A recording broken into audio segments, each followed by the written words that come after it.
Now we are starting with a new chapter, that is Sale of Goods Act 1930. So, Sale of Goods Act 1930 is quite interesting. Before we proceed, what exactly is Sale of Goods Act? What do you mean by Sale of Goods Act? We'll just know the brief history of this Sale of Goods Act. So this Sale of Goods Act 1930 came into force on 1st July 1930, in the year 1930. So this particular Sale of Goods Act was borrowed from English Sale of Goods Act 1893. So it was borrowed from English Sale of Goods Act 1893. So prior to this act, this Sale of Goods Act, you could find it in Indian Contract Act itself. So, under Indian Contract Act from section 76 to 123, that is before the special contract starts, that is the contract of indemnity and the contract of guarantee. Before that, there are some sections, that is from section 76 to 123, which were missing. That was Sale of Goods Act. Now a separate act is only formed for that, and even in the case of Indian Partnership also, it was earlier in Indian Contract Act itself. Now the both have been made into two different individual acts. Fine. Now you got to know that the Sale of Goods Act was there in Indian Contract Act from section 76 to 123 itself. It came into force on 1st July 1930 itself and borrowed from English Sale of Goods Act 1893. There was a Law Commission of India, which was appointed to look into this act, and they submitted a report, that is 8th report on the Sale of Goods Act. Based on the report, whatever the suggestions were given, there were certain suggestions made. What was the suggestion? Earlier, when this act was formed, it was called as, the title was Indian Sale of Goods Act, Indian Sale of Goods Act. It was called as Indian Sale of Goods Act. Now the word Indian has been removed and now it is called Sale of Goods Act.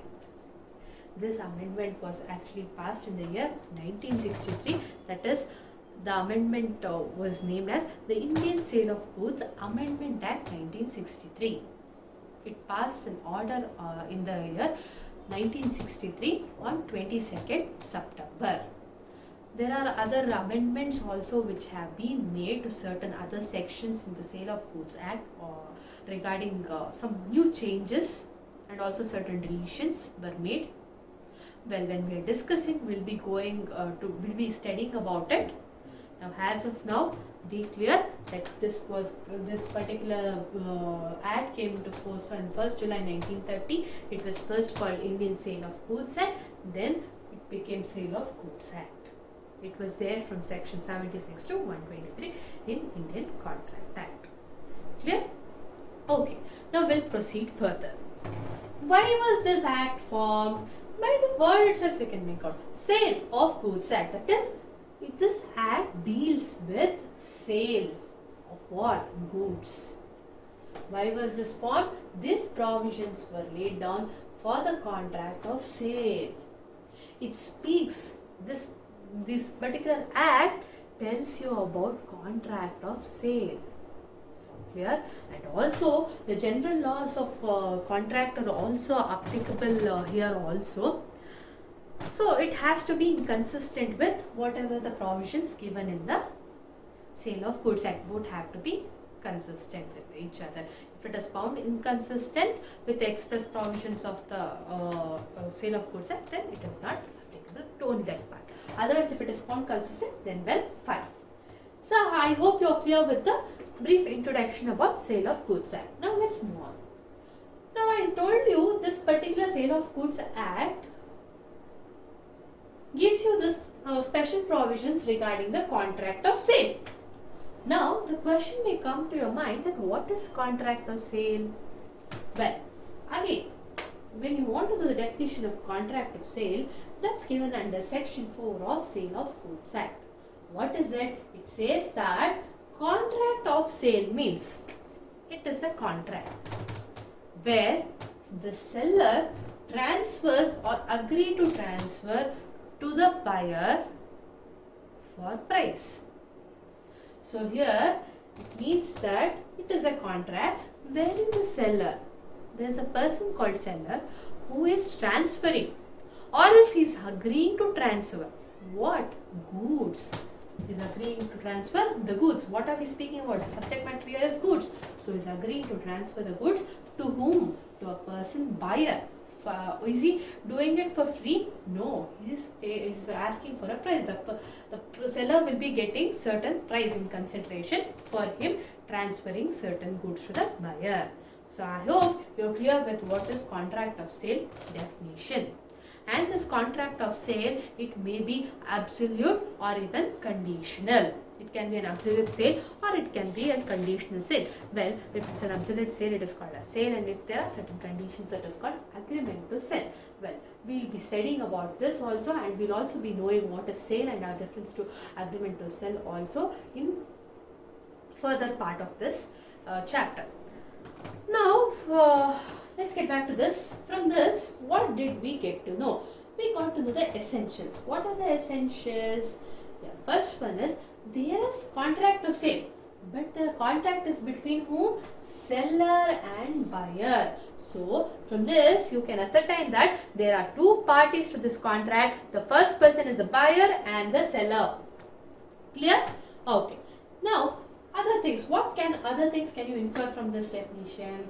So this next thing is they agree to transfer or they transfer what? That is goods. So the subject matter is goods. So the second essential when it comes to your mind is the subject matter is goods. The third point is what is the seller doing? Seller is transferring or agree to transfer what?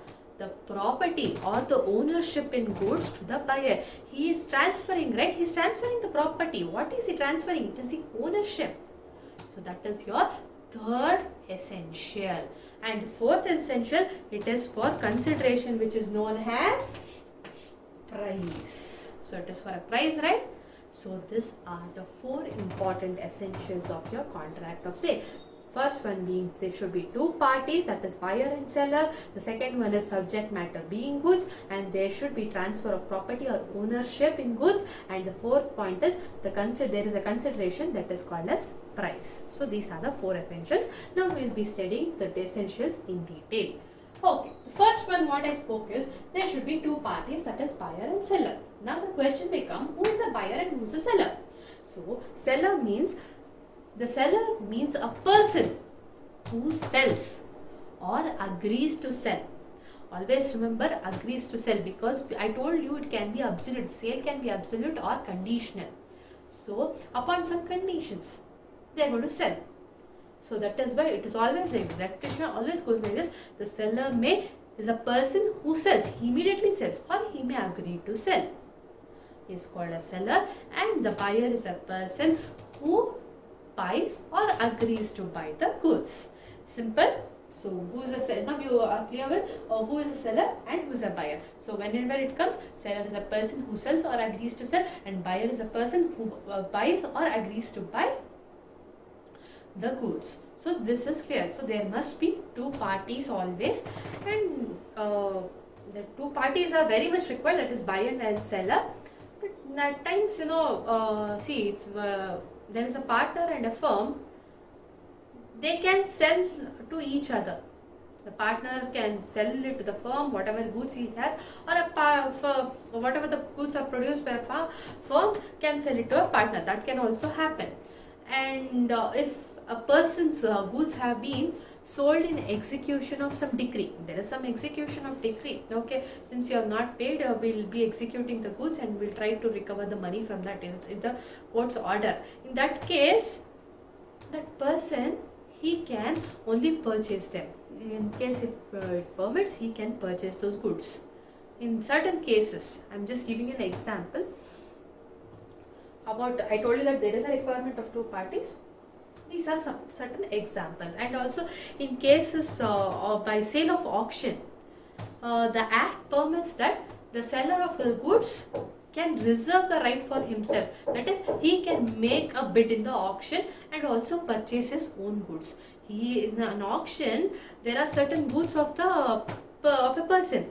So the act reserves a right that he himself, the person whose goods are in auction, can bid it at a highest rate and he can purchase it again. So that is his own goods.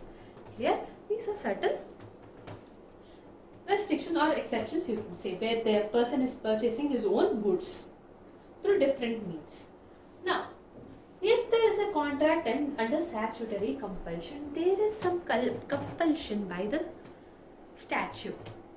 What happens? Does it amount to a contract of sale, and do they become seller and buyer? So, for this answer, let us see certain case laws. So, by knowing the case laws, by understanding the case laws, we will get to know the answer for this. In this case, that is New India Sugar Mills versus Commissioner of Sales Tax Bihar, there was supply of sugar by a sugar factory, and that was in compliance with the order of Sugar Controller of India under Sugar and Sugar Product Control Order 1946. So there was certain supply of sugar under the order of some statutory entity.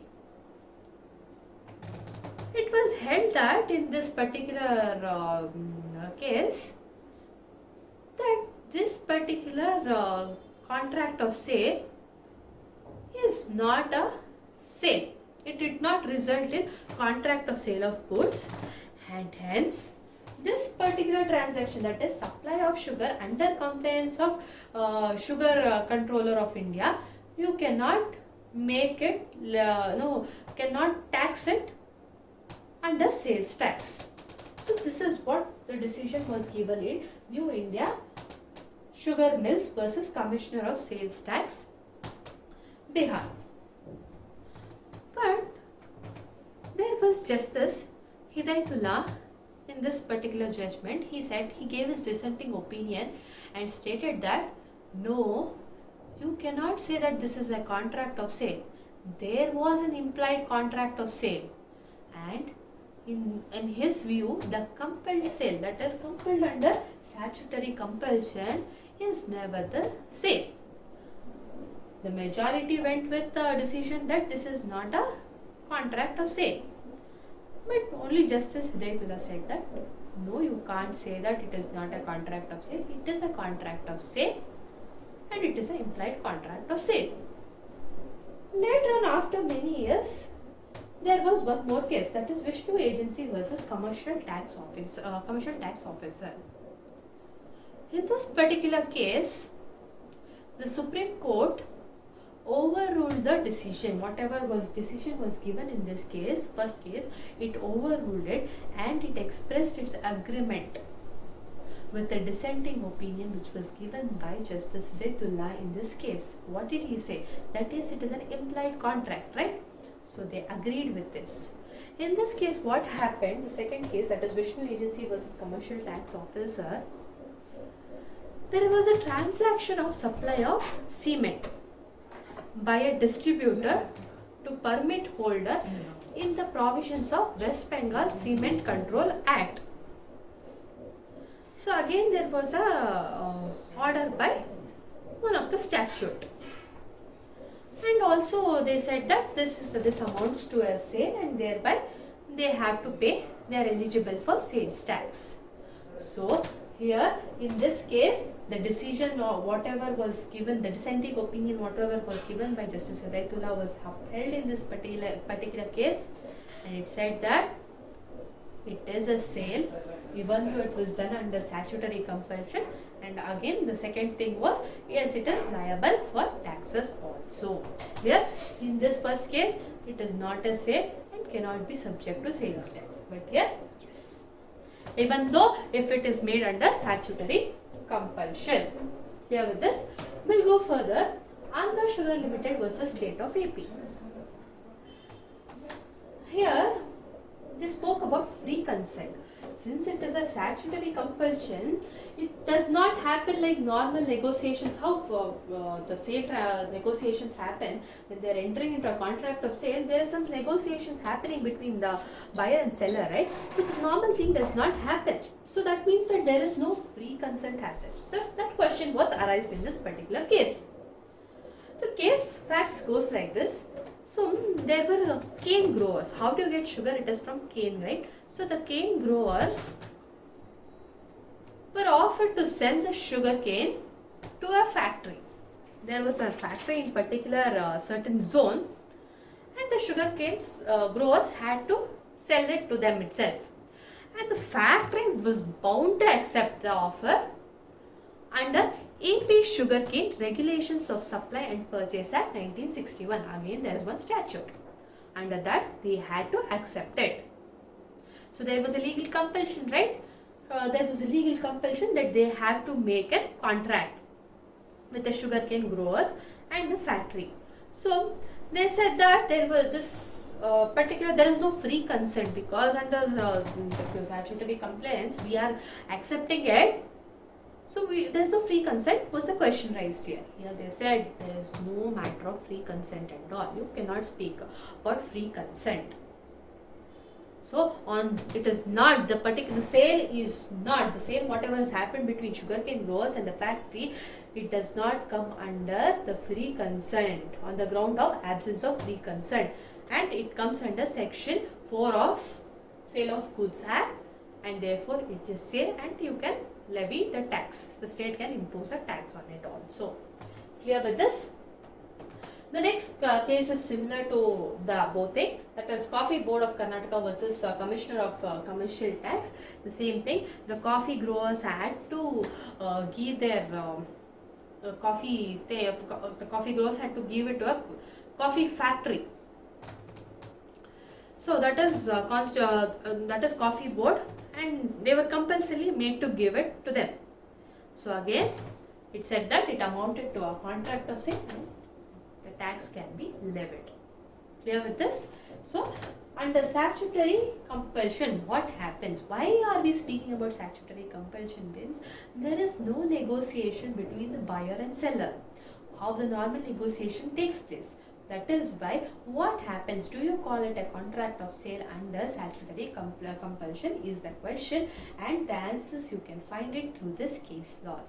First one it said no, and no tax can be levied. But in second case it said it is a sale, it is a contract of sale, and the tax can be levied. And in this case, it spoke about free consent. Since it is a statutory compulsion, there is no free consent. So they said that since there is an absence of free consent, you cannot say that it is not a contract of sale, and it becomes under section 4. You can cover it under contracts with sale, and you can also levy the tax in both the cases.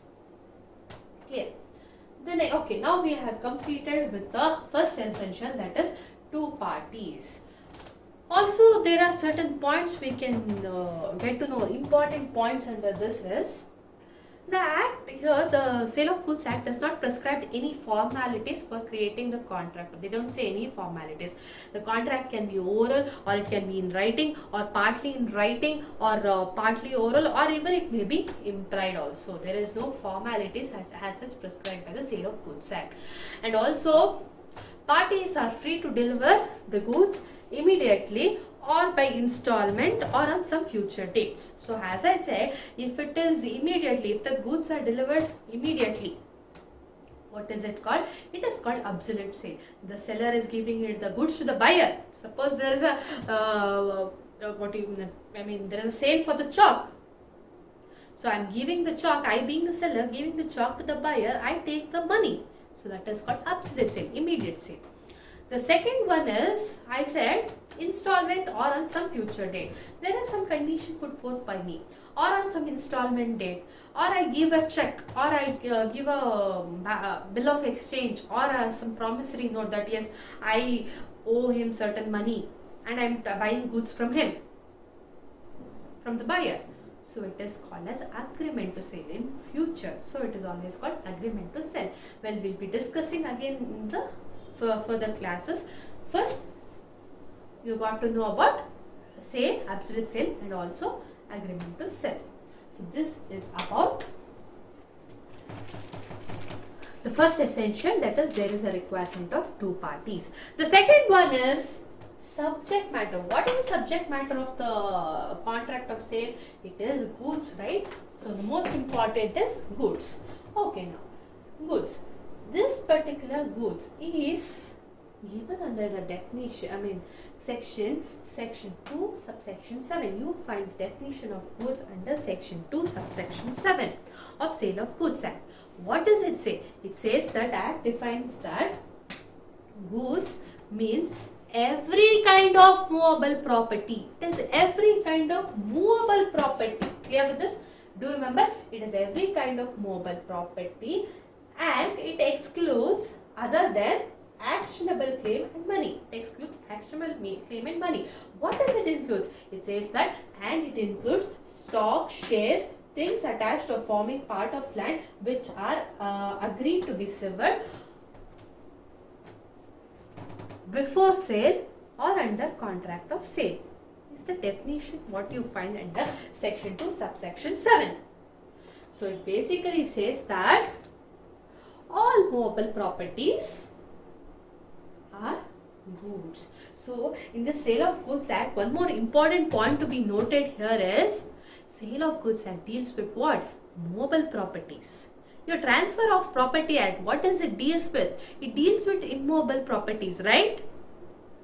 So what does it say? The immobile property, section 3 of TP Act, that is Transfer of Property Act, gives you a definition. It says that it does not include standing timber, growing crops and grass. And these three forms the goods. That is what is included here. Here, whatever is excluded under your TP Act, that is Transfer of Property Act, that are to be included in your Sale of Goods Act. The Transfer of Property Act includes all mobile properties, and all mobile properties comes under Sale of Goods Act. Do remember this. Clear? Okay. So even your standing timber, growing crops, grass, all comes under what? Mobile properties under the definition of goods under section 2 subsection 7. So here they say that it includes stocks and shares. All the stocks and shares, it becomes a movable property. You can transfer it from person to person. Then things attached or forming a part of land. So there are any things which are attached to land. Grass, you can remove it from the land, right? So things attached or forming a part of land. Whatever is there, when you can sever it, you can take it out, then those are the movable properties. And this can be severed when there is a sale or a contract of sale. Whenever there is a sale or contract of sale, when you do all these things, then it becomes movable property. I hope you are clear with this. For more examples, now you got to know that standing timber, grass and growing crops are what?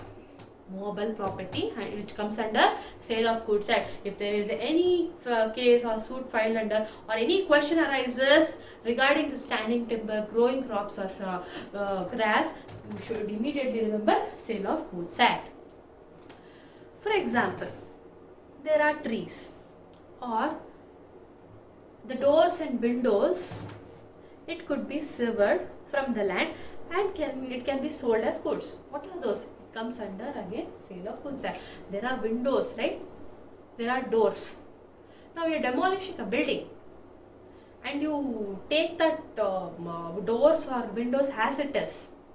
You can sell it, right? So it forms a goods. It can be sold as goods. Similarly, when you demolish a building, as I told you, the debris whichever is recovered, there are some debris which are in good condition. Can't you sell it and can't you obtain money? Yes, you can. If it is in a good condition, the same condition, it should be in the same condition, proper condition, then fine. Clear with this? So these are the things which come under movable properties. Whenever you speak of goods, subject matter goods, the main things whatever comes is regarding what it includes and what it excludes. Excludes, do remember very clearly. Your definition says that it excludes action and claim and money. But remember, there is one more thing what it excludes, that is immovable properties. Where is immovable properties dealt there? It is dealt in TP Act, Transfer of Property Act.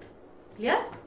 So always remember, I am repeating this again, whatever is excluded in Transfer of Property Act is included in Sale of Goods Act. Why are they excluded in TP Act, that is Transfer of Property Act?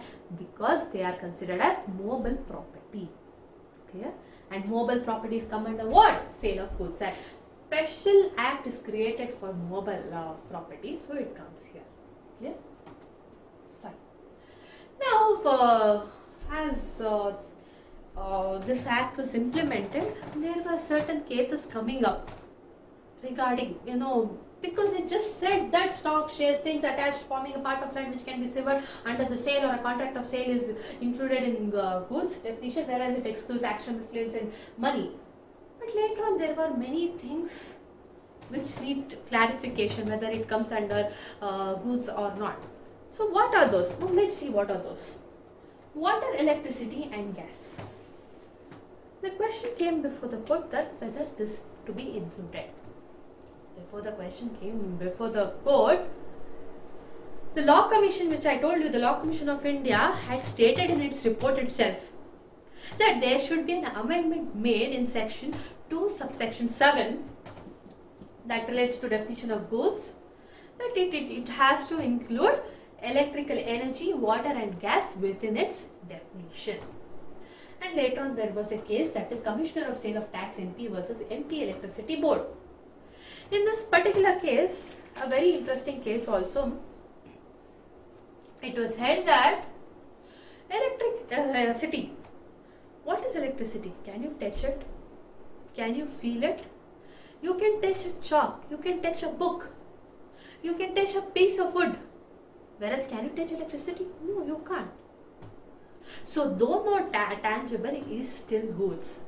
Why did they consider it as goods?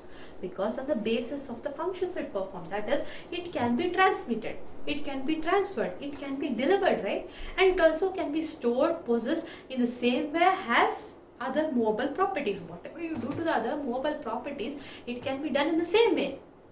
That is why electricity can be included under the definition of movable property. Even the water and gas also comes under the same situation. There was one more case whether electronic TV signals are goods. For this there was a case, that is Jabalpur Cable Network Private Limited versus ESPN Software India Private Limited. It said that electric TV signals are in the form of energy, just like electricity, what we spoke in this particular case law, and therefore it comes under goods. It can be a subject matter of sale also. Clear? Electric TV signals also are subject matter of goods. The next one was railway receipts. What are railway receipts? It is basically issued by the consignor of goods, and it is held as a document of title to goods within the meaning of section 2 subsection 4 of Sale of Goods Act. As a result of this, if there is any damages or if there is any delay in delivery, the consignor engrossee of the consignment is entitled to take the action, right? And also he can ask for the damages.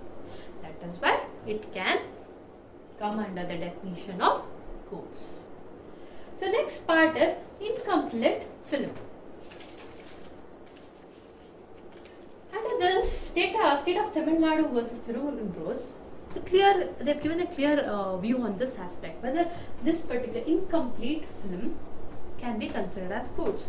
It was held that yes, you can take it as a goods, and it is also liable for sales tax in this case. The next part was fixed deposit receipts. In the case of State Bank of India versus Srimati Neela Ashok Naik, it was held that yes, the fixed deposit receipt is also goods. How can you say it is as goods? Can't you pledge it as a collateral security? You can give it as a collateral. Whatever goods you have, you can pledge it. You pledge it as a collateral. In order to take a loan, can't you pledge it? Yes, you pledge the goods, right? In the same way, even the FDR or the fixed deposit receipts can be pledged, and they also come. It is considered as a goods within the meaning of Section 176 of Indian Contract Act 1872, and this has to be read where Section 2, subsection 7 of Sale of Goods Act. So under this act, even the fixed deposit receipt is considered as goods. Now, there was a question whether lottery tickets can be considered as goods.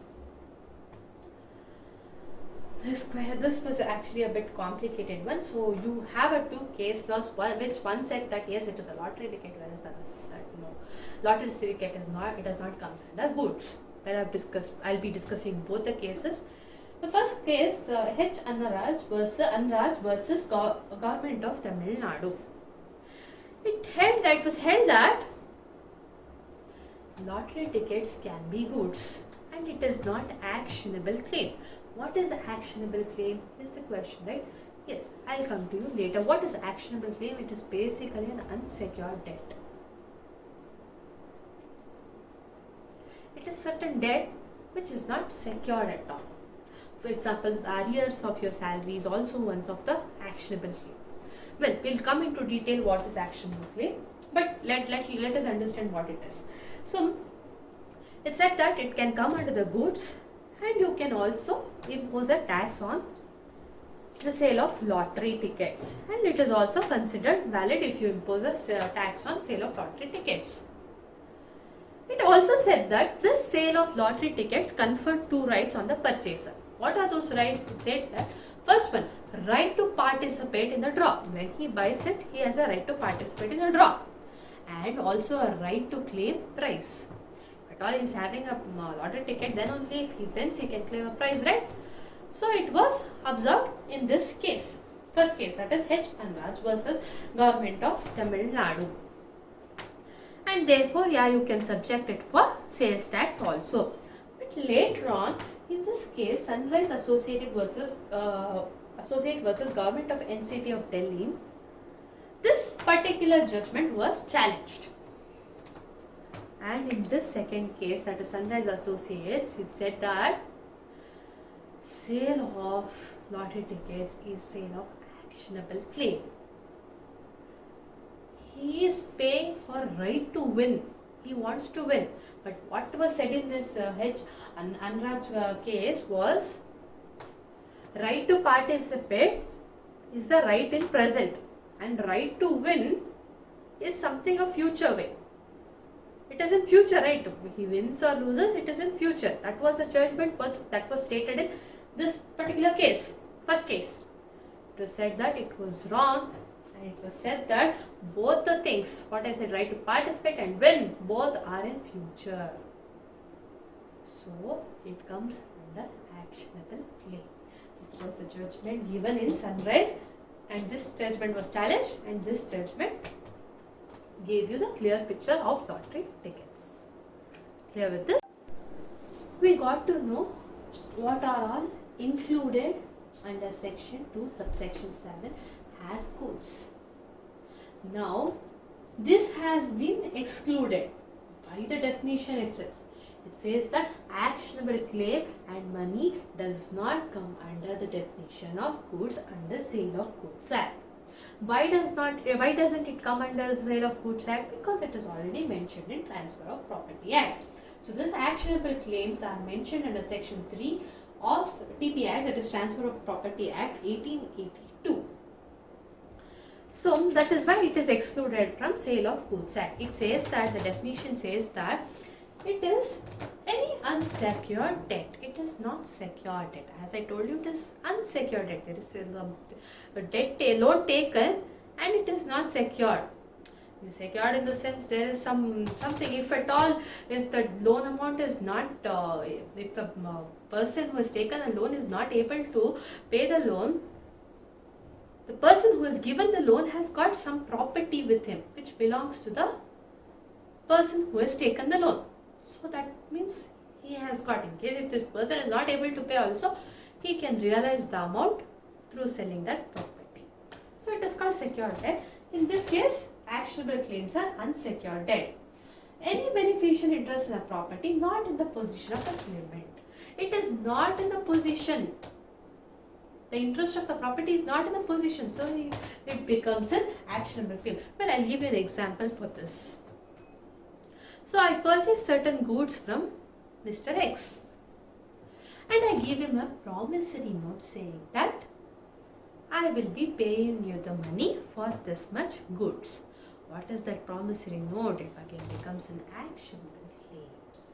So a transfer of actionable claim is made by assignment, which is given under Transfer of Property Act 1882. Clear? So a claim for arrears of rent, or a claim in respect of salary, or a claim in respect of price of a lottery ticket, or a claim on insurance policy, are all the examples of your actionable claims. Clear? So you got to know what is actionable claim.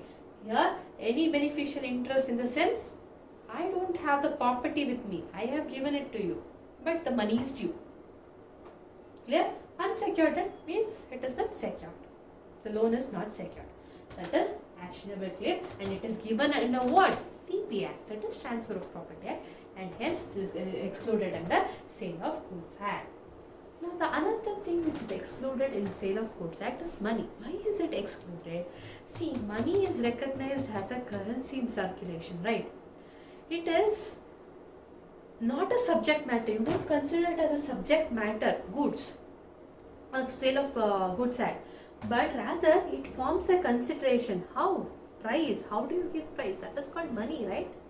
So it is rather a consideration under Sale of Goods Act. That is why money is excluded. One more thing to be noted here is old currency or rare coins, which if you have that is considered as goods, because they have certain value. When you sell it, you get some value because it is an antique, right? The old coins or the rare coins, whatever you have, when you sell it, you get more price. So that comes under goods. So now from this, what can we conclude is, what is goods? What does it include? It includes growing crops, growing timber, some standing timber, growing crops, grass, your old currency under money, I told you, right? Old currency or rare coins, that is also comes under goods. Then water, electricity, gas, even your trademarks, patent also come, even the goodwill. Then your shares in stocks, shares after allotment, that also comes under goods. It is included under goods. All these are included in goods, since it is excluded in TP Act, Transfer of Property Act. What does it excludes now? It mainly excludes, first thing should come to your mind, immovable properties. Second, actionable claim. Third, money or currency. Here, old currency, goods. Whereas the money, what is there in circulation? It is not goods. Clear with this? So, this is about what it includes and what it excludes in the definition of goods. Now, there are different kinds of goods. For understanding your sale of goods in a better way, so you have to classify it. So, the classification is as follows: existing goods, future goods, and contingent goods. What is this existing goods? So, existing goods are the one which are owned and possessed by the seller at the time of making the contract. He has it. I have this chalk right now. I own this. I possess it. So, it is the existing goods. Here it comes under existing goods. For example, we'll take an example. I gave you this chalk. The second example is, the seller agrees to buy sugar, and the sugar is there in this godown. What is it? Is it existing in the godown? Yes. Then that becomes an existing goods. So this existing goods can be classified into specific, as uncertain and ascertain. Basically, you can classify it into specific and uncertain. Once it is uncertain, in order to enter into a contract of sale, it has to become ascertain. Well, I explained to you. Now first let us see what is specific. Specific goods are given under the definition of section 2 subsection 14. It says that specific goods means those goods which have been identified and agreed upon at the time of contract of sale. It is identified. I want this particular chalk. Now we'll take an example of pens. There are black color pens, red color pens and blue color pens. The buyer comes and say, I want black colored gel pens. So he has identified it and they are agreed upon the time of contract. So that becomes your specific goods. One more example. Now there is a person here who's got number of horses. Out of them, he sells a white horse to B. A white horse to B. And the person B, he has identified, yes, this is a white horse. He has got only one white horse. He identifies it. So, and it is specific, right? He agrees to buy that white horse. So what does it become? It becomes specific goods. Clear with this? What is specific goods? So it is always necessary that it has to be identified and agreed upon contract of sale. At the time of making contract of sale, it has to be agreed and identified. Now, next, uncertain goods. What are those uncertain goods? So, uncertain goods means it is not identified and agreed upon the time of contract. In the sense, we'll take a simple example. Now, you go out to buy certain vegetables and fruits. When you go out there are fruits and vegetables lying, right? So it is uncertain. So first, what are you going to do? You pick the fruit or you pick the vegetable. You are going to verify it whether it is in a proper good condition or whether it is edible. If at all, if it is rotten, you are going to reject it. Or if there is any damage, you are going to reject it. First, you are going to check. Then you are going to put it in the weighing scale, right? That is how you are going to select it, right? So those fruits or vegetables which are lying with the vendor, that is vegetable vendor, those are called uncertain goods. As soon as you pick the goods, see whether it is good, then put it into your weighing machine and then put that into your bag, it becomes ascertained goods. Clear with this what is ascertained and what is unascertained goods? Here only you get to know. Ascertained goods means, remember, first thing you should come, this example is very easy. You go to buy vegetables and the vegetables that is lying with the vegetable vendor, what is it? It is unascertained goods. When you pick it up, put it in your bag, that is ascertained goods. Clear? So you can have an example. So A is having 1000 kgs of wheat in his godown. B comes and asks him to sell 100 kgs of wheat. He does not specify in goods. He says, I want 100 kgs of wheat. Now, A is delivering 100 kgs of wheat. Is it ascertained or unascertained? It is unascertained goods. He doesn't know. There may be different qualities of wheat also out of those 1000 kgs. Isn't it? That's why it is unascertained. So, usually in specific goods, there is possibility of goods being passed to the buyer at the time of contract itself. But whereas in case of uncertain goods, the goods have to be first ascertained. Then only the sale can happen. Clear with uncertain and ascertained goods? Uncertain goods are not identified and agreed upon during the time of sale. First it has to be ascertained, then it can be sold. So this is what is called ascertain and unascertain. You have a case law for this, Vijay Minerals Private Limited versus Picture Chandra. In this case, what happens is, there was a contract for manganese and iron ores, and there was also one condition that this ores have to be sold and it has to be delivered when it is excavated and raised. As soon as it is excavated and when it is raised, when you get it in the proper shape, then you have to sell it. Then the court held that this amounts to specific goods. And you can also, the rest part is you can also ask for specific performance for this particular goods. But what was important from Sale of Goods Act is it is a specific goods. It was identified, right? You have to excavate it and raise it and give it to us. So it is specific goods. So this is about existing goods. The next one is future goods, that is dealt under section 2 subsection 6 of Sale of Goods Act. It means the goods is yet to be manufactured or produced in future. Future means in future. It has to be acquired, it has to be manufactured or produced or acquired with the seller. Then he has to sell it to the buyer. Best example is an agreement to sell wheat which is yet to be grown. The wheat is not yet grown, there is an agreement to sell it. Walls is yet to be manufactured, or the machinery is to be imported, yet to be imported. Cloth has to be purchased from the market. So these are all relating to future things. So it is called as future goods. I hope you are clear with what is future goods. And one more, just a branch of it is contingent goods. Contingent goods means again it pertains to the future. So the best example for this, you can understand through example very easily. What it says that there is a contract of sale saying that I am growing apples. So when I have still sowed the seed, that's it. When the seed becomes a tree, it grows into a plant and tree, then it is going to give fruits. So when it gives the fruits, then I will buy those apples to you. I'll sell those apples to you.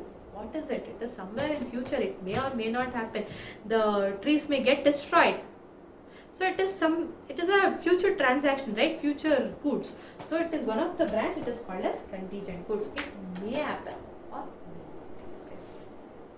Just an example. So these are the different kinds of goods which you will come across when you are studying the further topics relating to sale of goods, and a very important topic also. The third essential of contract of sale is transfer of property or ownership in the goods. What is transfer of property? Transfer of property means it speaks about ownership.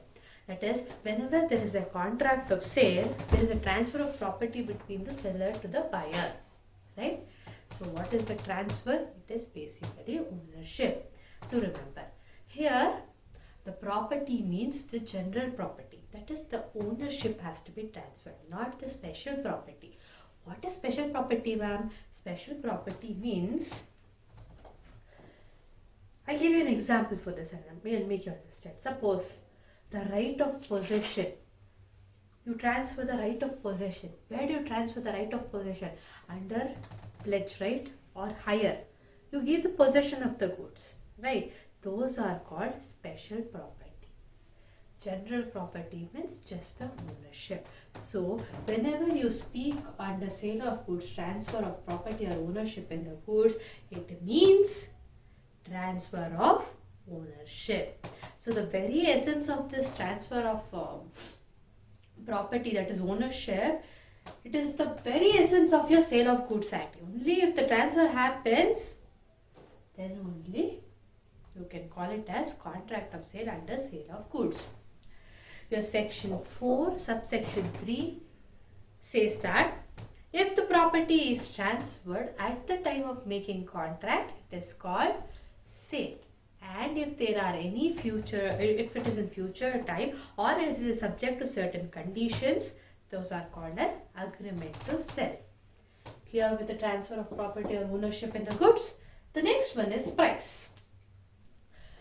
Again, under Sale of Goods Act, section 2 subsection 10 gives you what is the meaning of price. Price means money consideration for sale of goods. So it's a money consideration. When you're selling the goods, you're getting something in consideration, and that is called as price. There are modes under which you can determine the price. What are the different modes? It may be fixed by contract itself.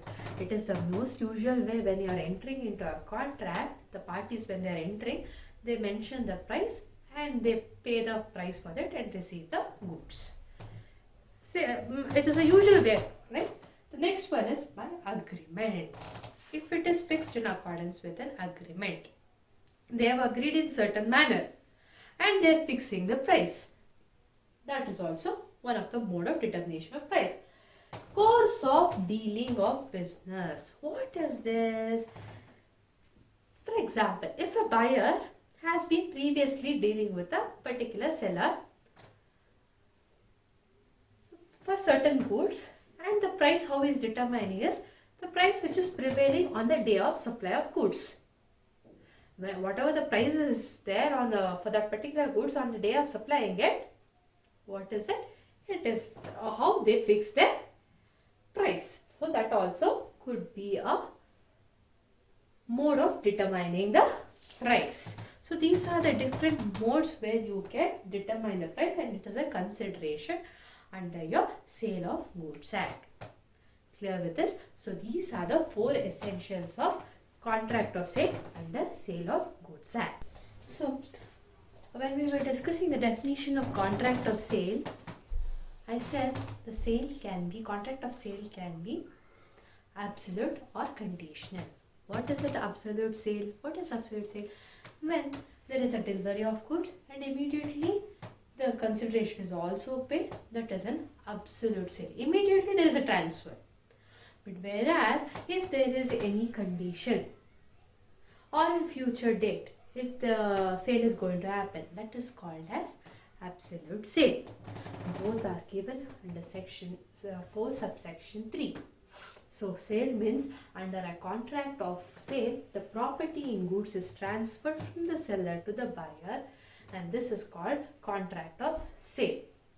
Then coming to agreement to sell, where under a contract of sale, the transfer of property in the goods is taken place at a future time or upon some condition, that is called as agreement to sell. Now let us know the difference between these two, and this is a very important question also. Let's try to find out what are the differences. First one, sale. It is a generic term and it includes sale plus agreement to sell.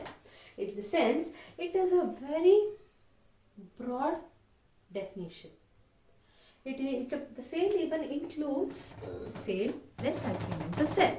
Whereas when you speak about agreement to sell, it is very specific. It says it gives you only the definition of agreement to sell. That is, it is somewhere in future upon fulfillment of certain conditions. That is your agreement to sell. So from the definition you can ascertain this. Coming to the next point of difference. Property transferred at the time of contract. What it is studied under the definition of sale? Immediately the property is transferred and there is a contract. But here it is in future. Here always it is in future. Next, coming to the next point, there is an immediate transfer. But here it becomes a sale when the time elapses or condition is fulfilled. When does it become sale? Here it becomes sale. In case of sale, yes, when you immediately transfer, it is a sale. But whereas an agreement to sell, it is when the time is elapsed, when the time given in the agreement is elapsed, or when the condition is fulfilled, it becomes a sale. So from agreement to sell to sale. Buyer becomes the owner at the time of the contract. So, as soon as the goods are given to the buyer by the seller and he receives the money, what does the buyer become? He becomes the owner. Whereas in agreement to sell, it is he becomes the owner. When does he becomes the owner? He becomes owner at the later time, in future, when this condition is fulfilled. So these are major 4 points. And the next one is, if there is any loss, who is going to pay? In case of sale, the seller has already given the goods to the buyer. He is already having it. In case if there is any loss, damage to the goods, who is going to bear it? It is the buyer, because he is the owner. The seller has given even the title, possession, everything is handed over, right? So it is buyer who has to bear the losses. In agreement to sell, the goods is not yet transferred, right? There is only agreement to sell. So with whom the loss is going to be, who has to take out the loss? It is the seller. Seller is the one who is responsible for the loss. Now, in the next case, if the buyer wrongfully neglects or refuses to pay, under sale, what can the seller do? So, in case if the buyer wrongfully neglects or if he refuses to pay, the seller can sue him. In case of agreement to sell, if he does so, that if he wrongfully neglects or refuses to pay, the seller can dispose of the property, and he can also file a case against the buyer for non-acceptance, damages for non-acceptance. Then he is not accepting, therefore he can claim damages. Then, under sale, it is called executed contract. Under agreement to sell, it is called executory contract. What is executed contract and what is executory contract? Executed contract means there is a contract plus also a conveyance. Conveyance in the sense there is transfer, right? So there is contract plus the transfer has taken place. So it is executed. Executory is very simple. It is yet to happen. It has not been executed yet. Then, in case of breach, what can the buyer do? What is the remedy available to the buyer under sale? So, in case of breach, buyer can sue for breach plus tort also. Under tort also, he can file a case against whom? Seller, by buyer. In case of agreement to sell, if there is any breach, he cannot do anything. The buyer cannot do anything. Only remedy he has is the buyer has a personal remedy against the seller. That is, the buyer can only file a case under personal remedy. He cannot, file a case for breach or tort. No, he cannot do that. In general, you can say that the last difference is it is a right in rem and it is right in personam. What is in personam? It is right against the entire word. So rem means general. In personam means against only one person. Clear with this? So these are the basic differences between sell and agreement to sell. Even you can include certain examples also for this under the difference. You can say for the sale, A has transferred certain goods to B and B has given a consideration. What is it? It is sale. For agreement to sell, A has promised B to sell him 1,000 bags of wheat upon fulfillment of certain conditions. That can be your agreement to sell. So you can give certain examples also, and these are the basic differences between sale and agreement to sell. I hope you are clear with this. So hereby we are completing the first topic, that is contract of sale, the basic things under sale of goods act.